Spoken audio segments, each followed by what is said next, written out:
നെഹ്റുവിൻ്റെ പിൻതലമുറക്കാരനായിട്ടുള്ള രാഹുൽ ഗാന്ധിക്ക് എങ്ങനെയും ഇന്ത്യ ഭരിക്കണം, പ്രധാനമന്ത്രി പദം തന്നെ തേടിയാണ് എത്തേണ്ടത്. ഇവിടെ BJP ആണ് ജയിച്ചത്, ഭൂരിപക്ഷം അവർക്കാണ്. പക്ഷേ അവർ പ്രതിപക്ഷത്തിരുന്നിട്ട് ഞാനാണ് രാജ്യം ഭരിക്കേണ്ടതെന്നുള്ള ആറ്റിറ്റ്യൂഡാണ്. പല സംഭവങ്ങൾ എടുത്തുകൊണ്ട് വരുന്നു. പക്ഷേ എല്ലാ വെടിയും അങ്ങ് വെള്ളത്തിൽ മുങ്ങുന്ന പോലെ ഉള്ള അവസ്ഥയിലേക്കാണ് ചെല്ലുന്നത്. എന്തൊക്കെ ചെയ്തിട്ടും രാഹുൽ ഗാന്ധിക്ക് ഒരു സ്റ്റെപ്പ് പോലും മുന്നോട്ട് വെക്കാൻ പറ്റുന്നില്ല. മോദിയെ വെല്ലുവിളിക്കാൻ കഴിയുന്നില്ല. BJPയെ മാറ്റി കോൺഗ്രസിനെ അധികാരത്തിൻ്റെ തലപ്പത്തേക്ക് കൊണ്ടുവരാനും സാധിക്കുന്നില്ല. ഈ ഒരു പ്രതിസന്ധിയെ എങ്ങനെ രാഹുൽ അതിജീവിക്കും? രാഹുൽ ഒരു പ്രതിസന്ധിയെ അതിജീവിക്കുന്നില്ലല്ലോ. അത് അയാൾക്ക് കഴിയത്തുമില്ല. അല്ലെങ്കിൽ അത് കഴിയുമെന്ന് അയാൾ മാത്രം ധരിക്കുന്നു എന്നാണ് നമ്മൾ വിചാരിക്കേണ്ടി വരുന്നത്.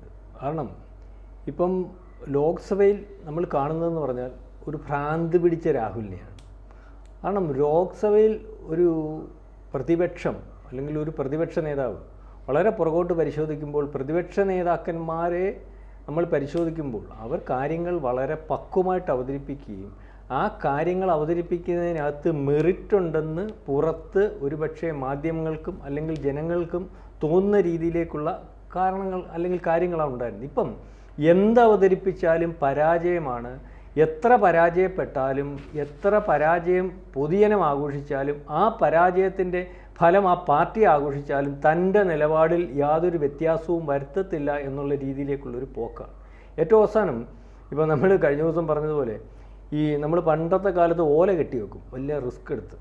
ഓല കെട്ടി വെക്കുന്നതിൻ്റെ കാര്യം അറിയാം. നമ്മൾ ഓല സ്വരൂപിക്കേണ്ടി വരും. പണ്ട് ഈ ഓടില്ല, വാർപ്പില്ല. ആ കാലത്ത് നമ്മുടെ ഓല കെട്ടി വെച്ച് അത് സ്വരൂപിച്ച് അത് മെടഞ്ഞാണല്ലോ പെര. അല്ലെങ്കിൽ എല്ലാവർക്കും അത് ആവശ്യമായിട്ട് വരും. കുചേലനും കുബേരനും എല്ലാവർക്കും ഒരാവശ്യമായിട്ട് വരും. വലിയ പാടുപെട്ടാണ് ഓല കെട്ടി കീറി വെക്കുന്നത്.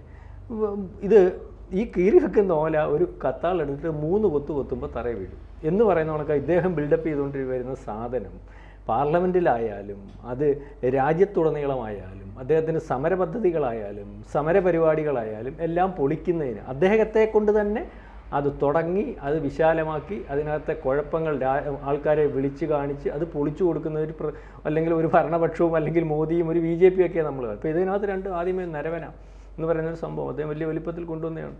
അദ്ദേഹം ഈ പറയുന്ന ഈ ആക്ഷേപം നേരത്തെ പലവട്ടം വന്നിട്ടുള്ളതാണ്. ചൈനയുടെ ബോർഡറിൽ ഇന്ത്യൻ പട്ടാളക്കാർക്ക് കുഴപ്പങ്ങൾ പറ്റി. സുപ്രീം കോടതി പറയാം തോന്നിവാസം പറഞ്ഞുകൊണ്ട് നടക്കരുത്. ഇങ്ങനെ സാധാരണ ഭാഷയെ പറഞ്ഞു തോന്നിവാസം പറഞ്ഞുകൊണ്ട് നടക്കരുത്. നിങ്ങൾക്ക് ബോധ്യമുള്ള കാര്യങ്ങൾ പറ. എവിടെയാണ് കയ്യേറിയത്, എന്താണ് പ്രശ്നങ്ങൾ പറ്റിയത്?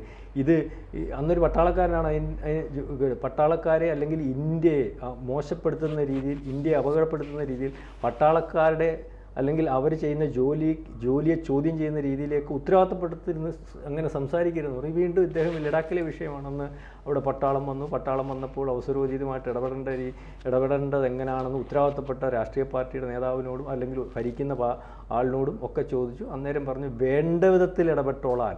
ഇത് തന്നെ ഇപ്പം നമ്മൾ നേരത്തെ സിന്ധുവിന് ശേഷവും പറഞ്ഞത് ചർച്ച ചെയ്തു. അതിനുശേഷം പരസ്യമായിട്ട് പ്രധാനമന്ത്രി പറഞ്ഞു ഇവിടുത്തെ പട്ടാളക്കാരത്ത് ഞങ്ങൾ പറഞ്ഞു നിങ്ങൾ ഉചിതമായ സമയത്ത് ഉചിതമായ രീതിയിൽ ഇടപെടുക. അങ്ങനെ ഉചിതമായ സമയത്ത് ഉചിതമായ രീതിയിൽ ഇടപെട്ടു, നമുക്ക് വിജയമുണ്ടായി. ഈ പറയുന്ന ലഡാക്കിന് സംഭവിച്ചത് പുറകോട്ട് പരിശോധിക്കുമ്പോൾ ഏത് നരവനെ എഴുതി വെച്ചത് എന്താണെന്ന് നമ്മൾ കാണുന്നില്ല. പക്ഷേ അതാണല്ലേ സംഭവിച്ചത്. അവിടെ ട്രാങ്കർ വന്നു ചോദിച്ചു നിങ്ങൾ ഉചിതമായ രീതിയിൽ ഇടപെടൂ, അല്ലെങ്കിൽ പട്ടാളക്കാരെന്നുള്ളൊരു കാരണം ഒരു രാഷ്ട്രീയ പാർട്ടിയുടെ നേതാവെന്നുള്ള രീതിയിൽ മോദി ആയാലും ഒരുപക്ഷെ അതിന് ആഭ്യന്തരമന്ത്രി ആയാലും ഒരുപക്ഷെ പട്ടാളത്തിൻ്റെ മന്ത്രി ആയാലും ആർക്കും അത് പട്ടാളക്കാരൻ ഏത് മാനസികാവസ്ഥയിൽ യുദ്ധത്തെ നേരിടണമെന്ന് അവർക്ക് കിട്ടുന്ന പരിശീലനവും അവർക്ക് കിട്ടുന്ന ട്രെയിനിങ്ങും ഒരു രാഷ്ട്രീയക്കാരനറിയും. ഉചിതമായ രീതിയിൽ ഇടപെടാൻ ചെയ്തു. ട്രാങ്കർ വന്നു, നമ്മൾ വളരെ പൊക്കത്തിൽ കയറി അല്ലെങ്കിൽ നമ്മൾ അറിഞ്ഞ ശരിയാണെങ്കിൽ നിന്നു, യുദ്ധം ചെയ്തു, എന്നത് തോൽപ്പിച്ചു. ദേശീയ മാധ്യമങ്ങൾ അന്ന് ചൈന സമ്മതിച്ചില്ലെങ്കിലും വളരെ കൂടുതൽ പട്ടാളക്കാർക്ക് കഴുത്തൊടിഞ്ഞ് അല്ലെങ്കിൽ ഇന്ത്യൻ പട്ടാളക്കാർ കഴുത്തൊടിച്ച് അപകടം പറ്റിയെന്ന് പറഞ്ഞു. അപ്പോൾ അതിനകത്ത് വന്നതെന്ന് പറഞ്ഞാൽ പാർലമെൻറ്റിൽ അദ്ദേഹം കൊണ്ടുവന്ന പുസ്തകം നരവനെ വെളിവിട്ടിട്ടില്ല. അതിൻ്റെ പെൻഗുൻ എന്ന് പറയുന്ന അത് അടിച്ചെന്ന് പറയുന്ന ആൾക്കാർ പറയുന്നില്ല. ഇത് ലോകത്തെങ്ങും കിട്ടാൻ സാധ്യതയുണ്ടെന്ന് അവരാരും പറയുന്നില്ല. പിന്നെ ഇയാൾക്കിത് എവിടെ നിന്ന് കിട്ടി? മാത്രമല്ല അടിക്കാത്ത ഒരു പുസ്തകം അല്ലെങ്കിൽ രാജ്യസുരക്ഷയെ ബാധിക്കുന്ന രീതിയിൽ അത്തരത്തിൽ എഴുത്തുള്ള ഒരു പുസ്തകം അത് വെളിയിൽ വന്നാൽ നമുക്കും നമ്മുടെ രാജ്യത്തിനും രാജ്യത്തിൻ്റെ പുറത്ത് ഈ പറയുന്നത് പോലെ ഈ രാജ്യത്തിനുണ്ടാക്കുന്ന യശസ് കേടും ഒക്കെ അയാൾ വീണ്ടും പാർലമെൻറ്റിൽ ഉത്തരവാദിത്തപ്പെട്ട സുപ്രീം കോടതിക്ക് പോലും ഇടപെടാൻ അകത്ത് നടക്കുന്ന കാര്യത്തിനകത്ത് ഒരു പരിധിയിലേക്ക് അല്ലെങ്കിൽ ഇടപെടാൻ പറ്റാത്ത ഒരു സ്ഥലത്താണ് ഇദ്ദേഹം കൊണ്ടുവന്നിരിക്കുന്നത്. അതിനുശേഷം അദ്ദേഹം കൊണ്ടുവന്ന ഒരു വിഷയമെന്ന് പറഞ്ഞാൽ നമ്മളീ പറയുന്നത് പോലെ ഇന്ത്യ അമേരിക്ക കരാറാണ്. ഇന്ത്യ അമേരിക്ക കരാറിൻ്റെ പൂർണ്ണ രൂപത്തിൽ അല്ലെങ്കിൽ അതിൻ്റെ വ്യക്തതയോട് വരുത്തി ആ കരാർ ഒപ്പിട്ടോ എന്ന് തന്നെ ഇപ്പോഴും ഒപ്പിട്ടോ എന്ന് തന്നെ അറിയത്തില്ല. ട്രംപ് എന്ന് പറയുന്ന ആൾ എവിടെയെങ്കിലും ഇരുന്ന് എന്തെങ്കിലുമൊക്കെ സംസാരിക്കും. അയാൾ ലോകത്ത് പല കാര്യങ്ങളും അയാളുടെ രാജ്യത്തെപ്പറ്റി സംസാരിക്കും, ലോകത്തെ എല്ലാ രാജ്യത്തെപ്പറ്റി സംസാരിക്കും. ഇപ്പോൾ ഏറ്റവും അവസാനം അയാളുടെ സംസാരത്തെ ലോകം പോലും കേൾക്കാതെയായി. അല്ലെങ്കിൽ ആ സംസാരത്തിന് പണ്ട് അമേരിക്കൻ പ്രസിഡന്റുമാർ കൊടുത്തിരുന്ന ഒരു വില, അമേരിക്കൻ പ്രസിഡന്റുമാരുടെ സംസാരത്തിന് കൊടുത്തിരുന്ന ഒരു വിലയും അല്ലെങ്കിൽ അതിനുശേഷം സംഭവിക്കുന്ന ഒരു കാര്യങ്ങളും ഒന്നും ഇയാൾ പറഞ്ഞാൽ സംഭവിക്കത്തില്ലെന്ന്. ഇയാൾ പറയുന്നത് റഷ്യയിൽ നിന്നുള്ള ഇറക്കുമതി നിർത്തിയെന്ന്. നമ്മൾ ഉത്തരവാദിത്തത്തോടുകൂടി ഈ ഇറക്കുമതിയുടെ കാര്യം പല മാധ്യമങ്ങൾ ചർച്ച ചെയ്യുമ്പോഴും പല രീതിയിൽ ചെയ്യുമ്പോൾ നമ്മുടെ ഉത്തരവാദിത്തപ്പെട്ടവർ പറഞ്ഞിട്ടുണ്ട് അങ്ങനെ ഇല്ല, റഷ്യ പറഞ്ഞിട്ടുണ്ട് അങ്ങനെ ഇല്ല, അങ്ങനെ ഇത് ഉണ്ടാകുന്ന ഒരു അവസ്ഥയില്ല. ഇറക്കുമതി നിർത്തിയിട്ടുള്ള റിലയൻസും അല്ലെങ്കിൽ അതിനോടനുബന്ധിച്ചുള്ള കമ്പനികളും ബാൻ ചെയ്ത അല്ലെങ്കിൽ ചില കമ്പനികളുണ്ട്, അവിടുന്ന് ഇറക്കുമതി അവർ നിർത്തിയിട്ടുണ്ട്. കാരണം അവർക്ക് അവിടെ നിന്ന് ഇറക്കുമതി ചെയ്യാൻ പറ്റത്തില്ല, വേറെ ചില ബിസിനസ്സുകളൊക്കെ രാജ്യത്തോട് ചെയ്യുന്നതുകൊണ്ട്. അപ്പം മൊത്തത്തിൽ ഈ പ്രശ്നങ്ങൾ അവതരിച്ച പ്രശ്നങ്ങളെല്ലാം ഒരുപക്ഷെ രാജ്യത്തിൻ്റെ പാർലമെൻറ്റിനകത്ത് അവതരിപ്പിക്കേണ്ട രീതിയും അല്ലെങ്കിൽ അവിടെ പാലിക്കേണ്ട നിയമങ്ങളും അവിടെ പാലിക്കുന്ന ചിട്ടയും ഒക്കെ പാലിക്കാതെ വരികയും അതിനെതിരെ ഇപ്പോൾ BJP കൊണ്ടുവന്ന് ഇയാളുടെ MP സ്ഥാനം പോകുന്ന രീതിയിലേക്കുള്ള പ്രമേയം പാസ്സാക്കിയിട്ടുണ്ട്. ഇത് ചർച്ചയ്ക്കെടുത്താൽ മനസ്സിലായില്ലേ, ഒരുപക്ഷെ ആജീവനാന്ത വിലക്ക് വരെ വരാമെന്നാണ് ഇപ്പം നിയമജ്ഞർ പറയുന്നത്. ആ രീതിയിലേക്ക് ഒരു പോകുന്ന ഒരവസ്ഥ. അതായത് എന്ത് വന്നാലും ഇപ്പോൾ അങ്ങനെ BJP ഒരു നിലപാടെടുത്തു കഴിഞ്ഞാൽ നേരത്തെ ഇയാൾ കാണിച്ച വർത്തമാനം, ഇയാൾ കാണിച്ച പ്രശ്നങ്ങളും കൊണ്ട് നേരത്തെ ഇയാളുടെ MP സ്ഥാനം പോയതാണല്ലോ. അതായത് നിയമവിരുദ്ധമായിട്ട് അന്ന് പറഞ്ഞ് BJP-ക്കാരൻ പോയി. ഇപ്പോഴും ഇയാളെ MP സ്ഥാനത്തു നിന്ന് മാറ്റി നിർത്തിയാൽ പറയും അത് BJP മനഃപൂർവ്വം ഇത്രയും ശോഭിക്കുന്ന കത്തുന്ന ഒരു പ്രതിപക്ഷ നേതാവ് ഉണ്ടായതുകൊണ്ട് ഭയന്ന് ഇയാളെ മാറ്റി നിർത്തി എന്ന് പറയുന്ന രീതിയിലേക്ക് പോയി. അതിനായിരിക്കും ഇയാൾ പറഞ്ഞ് എന്നെ മാറ്റിക്കൂ, എൻ്റെ പേര് കേസെടുത്തു, ഞാനിതൊക്കെ കാണിച്ചുകൊണ്ടേയിരിക്കും എന്നുള്ള രീതി സംസാരിക്കുന്നത്. ഏതായാലും ഇയാൾ ഒരു നാശമാണ്. അത് ഇന്ത്യക്ക് മാത്രമല്ല, ലോകത്തിൽ ഇപ്പോൾ വന്ന് കോൺഗ്രസ് പാർട്ടിയുടെ നാശം തീർന്നു, അതിനില്ല.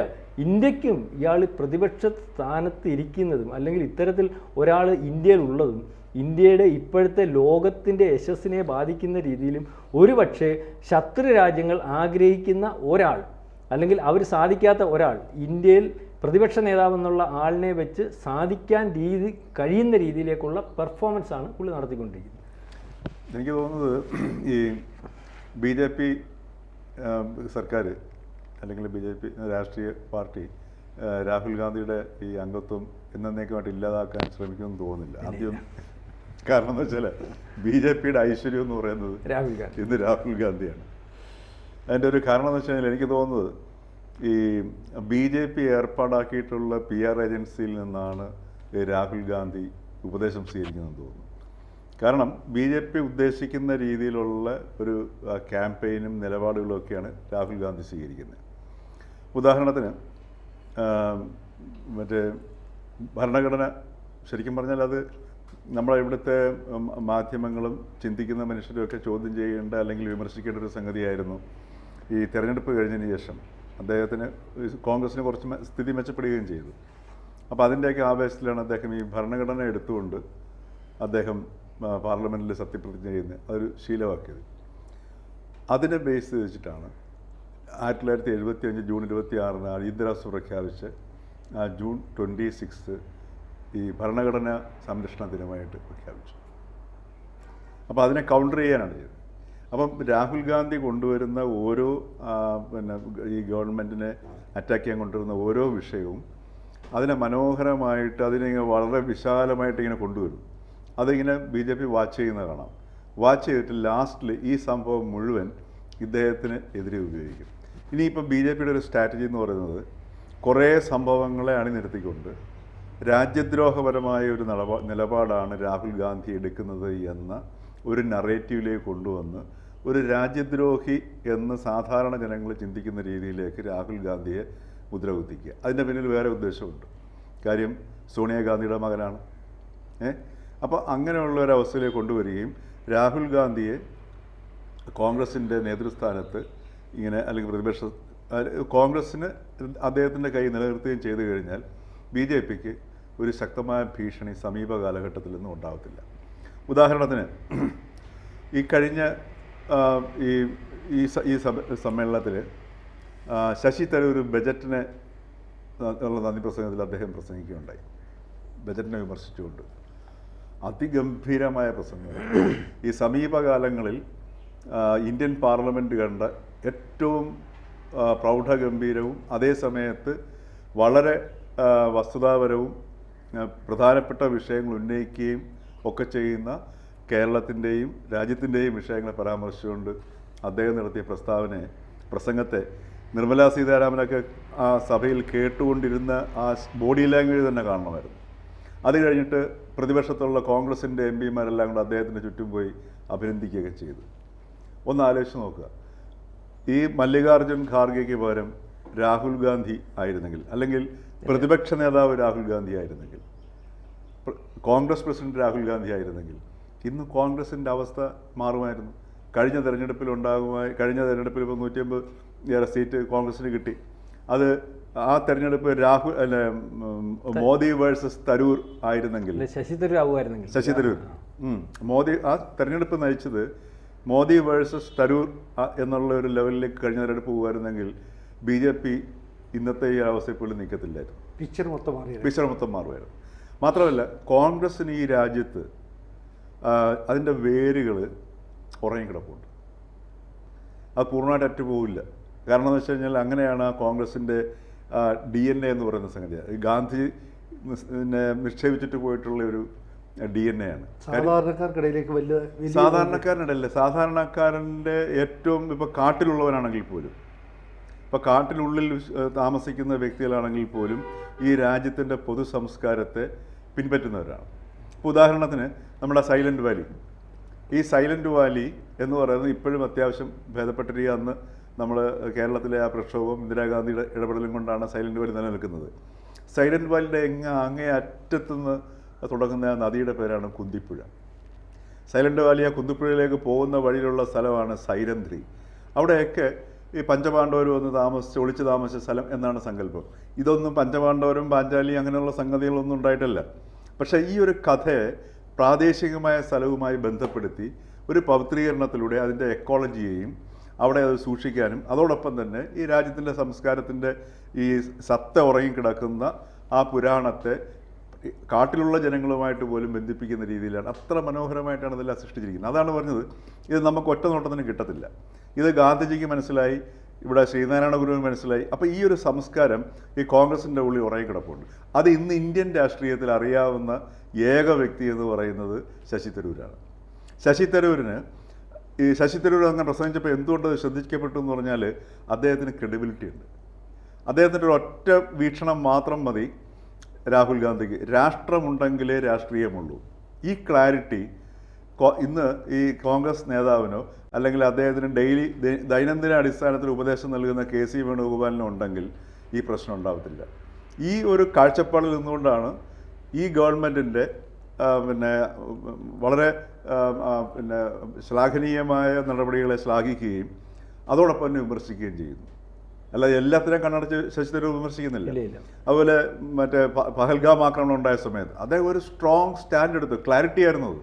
പക്ഷേ അതിനെല്ലാവരും നമ്മുടെ മാധ്യമപ്രവർത്തകരും കോൺഗ്രസ്സുകാരും ഒക്കെ ഈ പെട്ടെന്ന് മോഡിയുടെ ഭാഗത്തേക്ക് പോയി, BJP അനുകൂലിയായി എന്നുള്ളൊരു ഇതിലേക്ക് വന്നു. അതുകൊണ്ടാണ് ഈ ശശി തരൂർ ഇന്ത്യയിൽ വന്ന അന്ന് മുതൽ ഇദ്ദേഹം എപ്പോൾ BJPയിലേക്ക് പോകും എന്ന് ഇവിടുത്തെ മാധ്യമപ്രവർത്തകർ അന്വേഷിച്ചുകൊണ്ടിരിക്കും. അദ്ദേഹം പോയിട്ടില്ല. അദ്ദേഹത്തിന് ഈ ക്ലാരിറ്റി ഉണ്ട്. ഈ ക്ലാരിറ്റി ഇല്ലാത്തിടത്തോളം കാലം ശശി തരൂരിൻ്റെ പ്രസ്ഥാനം മനസ്സിലാക്കാൻ പറ്റത്തില്ല. പക്ഷേ ആ രാഹുൽ ഗാന്ധിക്ക് ഇല്ലാതെ വരുന്നതും രാഹുൽ ഗാന്ധിയുടെ മുഖഭാവം ശ്രദ്ധിച്ചിട്ടുണ്ടോ? അദ്ദേഹം പാർലമെൻറ്റിനകത്തും അതല്ലെങ്കിൽ ഒരു പത്രസമ്മേളനം നടത്തുമ്പോഴൊക്കെ അദ്ദേഹത്തിൻ്റെ മുഖമെന്ന് പറയുന്നത് ഭയങ്കരമായിട്ട് എന്തോ ഒരു അപകടം വരാൻ പോകുന്നു അല്ലെങ്കിൽ ആക്രമണത്തിന് തയ്യാറാവണം എന്നുള്ളൊരു ഭാവമാണ്. അതിൻ്റെ കാരണം എന്ന് വെച്ച് കഴിഞ്ഞാൽ ഇന്ത്യയെ പോലെ ഒരു രാജ്യത്തിനെ മോദിയെ അറ്റാക്ക് ചെയ്യുക എന്നുള്ളൊരു സിംഗിൾ അജണ്ടയുടെ പുറത്ത് എങ്ങനെ ഒരു രാഷ്ട്രീയ പാർട്ടിയെ കൊണ്ടുപോകാൻ കഴിയും? രാഹുൽ ഗാന്ധിയെ സംബന്ധിച്ചിട്ട് എന്താണ് ഈ രാജ്യത്തെക്കുറിച്ച് മൂപ്പര് കാണുന്നൊരു സ്വപ്നം എന്താണ്? അല്ലെങ്കിൽ കോൺഗ്രസ് മുമ്പോട്ട് വയ്ക്കുന്ന സ്വപ്നം എന്താണ്? ചെറുപ്പക്കാർക്ക് കൊടുക്കുന്നൊരു പ്രതീക്ഷ എന്താണ്? ഏതെങ്കിലും ഒരു പ്രതീക്ഷ. ഉദാഹരണത്തിന് ശശി തരൂർ വന്നു കഴിഞ്ഞാൽ, ശശി തരൂർ ഇപ്പോൾ എവിടെയാണെങ്കിലും, ഇപ്പോൾ ഇന്ത്യയിലെ ഒരു ഉത്തരവാദിത്തപ്പെട്ട പൊസിഷനിൽ ഇരിക്കുകയാണെങ്കിൽ അദ്ദേഹത്തിന് പ്രതീക്ഷ ഏൽപ്പിക്കുന്നുണ്ട്. ഏതെങ്കിലും ഒരു വ്യക്തിക്ക് രാഹുൽ ഗാന്ധിയിൽ പ്രതീക്ഷ അർപ്പിക്കാൻ പറ്റുന്നുണ്ടോ? ഇതേതരത്തിലുള്ള ഗിമ്മിക്ക് കാണിക്കുന്നു. ഈ രാഷ്ട്രീയത്തിൽ പ്രവേശിച്ചപ്പോൾ ആദ്യ ഉപദേശം AK ആന്റണിയായിരുന്നു. അതുകൊണ്ട് UPയിലൊക്കെ ഗ്രാമങ്ങളിലൊക്കെ പോയി ചമ്മന്തി അരയ്ക്കുന്നവരുടെ കല്ലിൽ നിന്ന് ചമ്മന്തിയൊക്കെ എടുത്തുകൊണ്ട് നോക്കി, നല്ല രുചിയുണ്ട്, ഉപ്പ് കുറവാണ്, ഇച്ചിരി പുളി ചേർത്താൽ അതിൽ ഗംഭീരമായിരിക്കും എന്നൊക്കെ പറയുന്ന ആ ഒരു പഴയ ചില കോൺഗ്രസ് ടെക്നിക്കുകളുണ്ട്. അതിലൂടെയൊക്കെ കൊണ്ടുവരാൻ നോക്കി, അതെല്ലാം പരാജയപ്പെട്ടു. അപ്പോൾ അങ്ങനെയൊക്കെയുള്ള ഒരു ഒന്നാമത്തെ കാര്യം, സ്വന്തമായിട്ട് രാഹുൽ ഗാന്ധിക്ക് അദ്ദേഹത്തിനെ കുറ്റം പറഞ്ഞിട്ട് കാര്യമില്ല, അദ്ദേഹത്തിനെ കൊണ്ട് പിടിച്ചുകൂടെ ഇരുത്തിയതാണ്. അപ്പോൾ ഈ രീതിയിൽ ഒരു വിഷയത്തെ സമീപിക്കാനോ ഇത് ഒന്നുമില്ലെങ്കിൽ ഒരു വിഷയം ഉന്നയിക്കുമ്പോൾ നരവനയുടെ വിഷയം ഉന്നയിക്കുമ്പോൾ തന്നെ ഈ നരവനയുടെ വിഷയം ഇത് നോക്കണം, ഇതിനി BJP ആയിരിക്കും എടുത്ത് ഉയർത്താൻ പോകുന്നത്. BJP ഉയർത്തിയിട്ട് ഇത് രാജ്യത്തിൻ്റെ താല്പര്യത്തിന് വിരുദ്ധമായി പ്രവർത്തിക്കുന്ന വ്യക്തി എന്ന മുദ്ര കുത്തുന്നതിലേക്ക് BJP കൊണ്ടുപോകും. ഈ ഒരു സ്ട്രാറ്റജി മനസ്സിലാക്കാനുള്ള ശേഷി പോലും രാഹുൽ ഗാന്ധിക്കോ കോൺഗ്രസ് നേതൃത്വത്തിനോ ഇല്ല എന്നുള്ളതാണ് നമ്മൾ ഇന്ന് കണ്ടുകൊണ്ടിരിക്കുന്നത്.